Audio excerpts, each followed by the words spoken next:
Alhamdulillah, wassalatu wassalamu ala Rasulillah Muhammad ibn Abdillah wa ba'dah.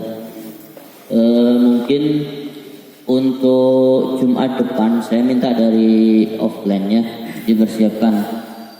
Kalau di Ikhwan yang belum siapa? Ramdan, Rafi, Bubi, Sidik, siapa? Jadi itu ada seorang petani yang dia banyak mempunyai keledai. Suatu saat ditinggal pulang sama petaninya, keledai itu dijebur sumur, masuk ke dalam sumur yang sangat dalam, dan akhirnya keledai itu pun menangis histeris di dalam sumur karena nggak ada yang bisa menolong. Keledai agak sedikit gembira karena melihat petani datang, kirain mau menolong si keledai tersebut. Ternyata apa yang dilakukan petani itu? Petani berusaha menutup sumur itu karena berpikiran, ini mah nggak akan bisa ditolong, namanya udah kedalaman yang sangat dalam.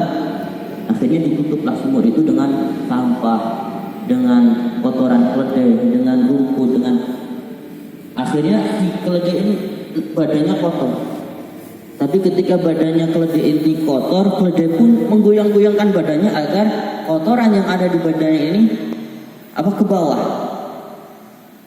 Dan menyadari kehidupan keledai terancam, keledai ini berusaha semaksimal mungkin untuk keluar dari sumur tersebut. Kotoran semakin banyak. Ternyata dengan banyaknya kotoran yang dimasukkan oleh petani ini, sumur menjadi lebih bahasanya, yang dulunya dalam akhirnya datar. Dan si keledai pun akhirnya bisa keluar. Apa pesan moral dalam cerita tersebut? Teman-teman santri offline maupun online, hidup itu banyak sekali masalah. Difitnah, dihujat, dihina. Tapi sebetulnya hidup yang penuh masalah ini bisa menjadi kita sukses kalau masalah tersebut menjadi pecut atau menjadi cambuk untuk kita bersemangat.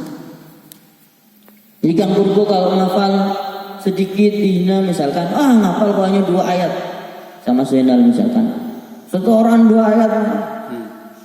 Tapi kalau Kang Purbo ini buat ini menjadi satu semangat, saya hari ini harus lebih dari kemarin. Kemarin saya 2 ayat, besok saya harus bisa dapat 5 ayat. Insya Allah 30 juznya. Jadi nanti ketika kita di masyarakat dihina, dihujat, jangan takut, jangan merasa sakit hati. Ambil satu pelajaran, ketika kita dihina orang berarti diri kita masih ada kekurangan. Benahilah kekurangan yang ada di dalam diri kita. Untuk membuat orang yang merendahkan kita menjadi rendah, itu tunjukkan kemampuan kita.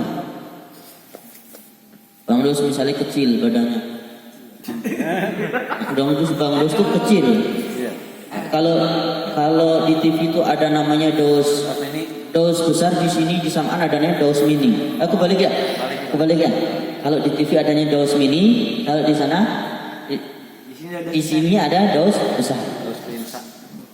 Jadi dos kabir gitu ya. Bang Dos ini misalnya badannya kecil, kulitnya hitam, perutnya gendut, kepalanya besar. Tiba-tiba datang Purbo pakai jas, pakai celana lepis, pakai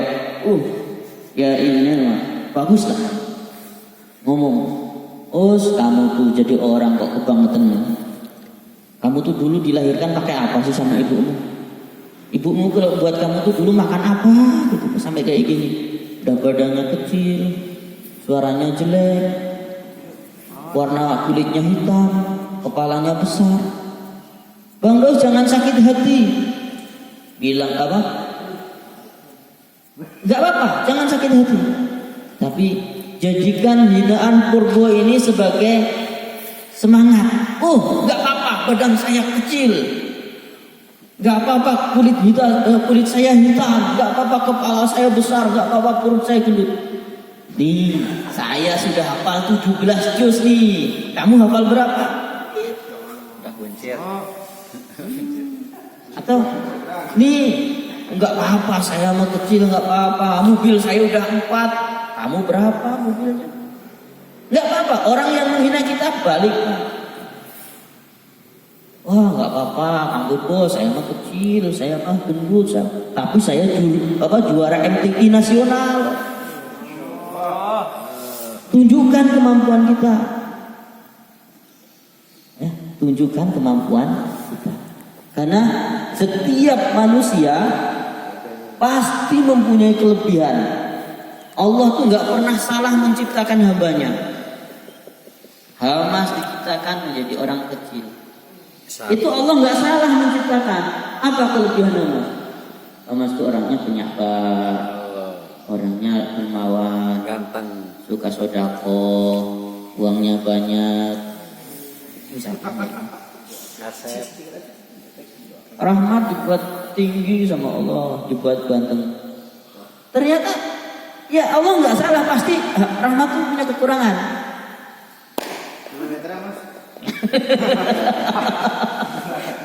Ya, ternyata apa kekurangan Rahmat? Rahmat mah suka tidur di masjid. Kalau ada tasbih tidur. Waktunya makan bangun.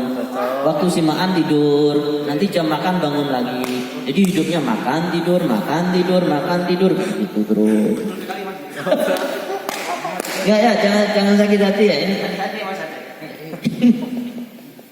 Jadi gitu. Setiap manusia likulli insanin masyad. Setiap manusia pasti punya kelebihan. Gak ada yang gak punya kelebihan. Tapi juga sebaliknya, setiap manusia pasti punya kekurangan. Entah kita itu banyak kekurangannya atau banyak kelebihan. Itu yang tahu siapa? Diri kita sendiri. Yang tahu diri kita sendiri. Saya bisa ini, saya bisa ini. Yang tahu siapa? Diri kita sendiri. Maka jangan pernah iri dengan kelebihan orang lain. Dan jangan pernah menyesali kekurangan dalam diri kita. Kalau orang lain bisa, maka pasti diri kita juga bisa. Ya, jangan pernah menyerah. Setiap manusia punya kelebihan masing-masing. Maka kita di sini di Sam'an ini belajar bareng. Ya, mungkin saya dibilang terima setoran, bukan. Kalau saya menjadi ustadz itu bukan. Saya di sini sebetulnya hanya menemani santri setoran. Kalau nggak ada yang tunggu, siapa yang nyimak? Ya gitu. Siapa yang nyimak? Kalau kita murojaah sendiri, nggak tahu kesalahan kita di mana. Tapi kalau ada yang nyimak, kita bisa tahu. Saya setiap hari Sabtu, Minggu atau seminggu sekali, sebulan sekali setoran. Kenapa? Ya, saya harus ada teman yang nyimak. Kalau minta disimak sama santri mungkin bukan apa-apa ya. Mungkin mereka atau mungkin teman-teman malu mau nyimak saya. Wah, Mas Pur udah 37, saya nggak berani. Tapi saya lebih mencari guru yang bisa nyimak saya. Jadi kita di sini niatkan belajar bareng dan mari kita gali kelebihan kita sendiri-sendiri. Jangan pernah meremehkan orang lain dan jangan pernah menceritakan kejelekan orang lain. Ingat, orang yang paling jelek adalah orang yang suka menceritakan kejelekan orang lain. Ya, orang yang paling jelek adalah orang yang suka menceritakan kejelekan orang lain. Ayo Pastari. Nanti ditulis di WA. Siap. Dan orang yang mudah sakit hati adalah orang yang selalu menyakiti hati orang lain. Catat ya, bahasa. Assalamualaikum warahmatullahi wabarakatuh.